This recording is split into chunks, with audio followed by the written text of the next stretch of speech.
মূল্যস্ফীতি কমাতে আরও 2 থেকে 3 মাস সময় লাগবে বলে জানিয়েছেন অর্থ উপদেষ্টা ডক্টর সালেউদ্দিন আহমেদ। মঙ্গলবার সচিবালয়ে সরকারি ক্রয় সংক্রান্ত উপদেষ্টা পরিষদের বৈঠক শেষে সাংবাদিকদের তিনি বলেন, আগামী জুন মাস নাগাদ মূল্যস্ফীতি 6 থেকে 7% নেমে আসতে পারে।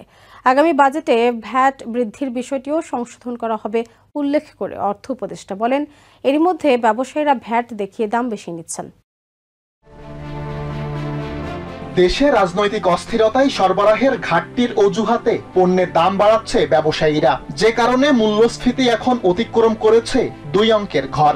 এতে বিপাকে পড়েছেন নিম্ন আয়ের মানুষেরা।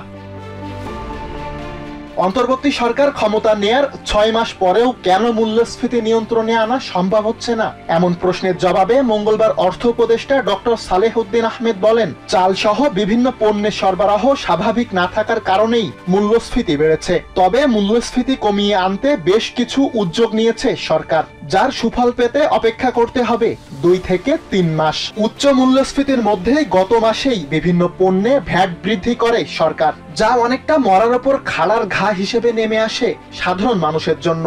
তবে আগামী বাজেটে ভ্যাট বৃদ্ধি সংশোধন করা হবে বলে জানান অর্থ উপদেষ্টা। এদিন আসন্ন রোজায় নিত্যপণ্যের দাম নিয়ন্ত্রণে রাখতে নানা পদক্ষেপের কথা জানান ডক্টর সালেহুদ্দিন আহমেদ, যা বাস্তবায়ন করা গেলে আগামী জুনের মধ্যেই মূল্যস্ফীতি 6 থেকে 7% নেমে আসার আশ্বাস অর্থ উপদেষ্টার।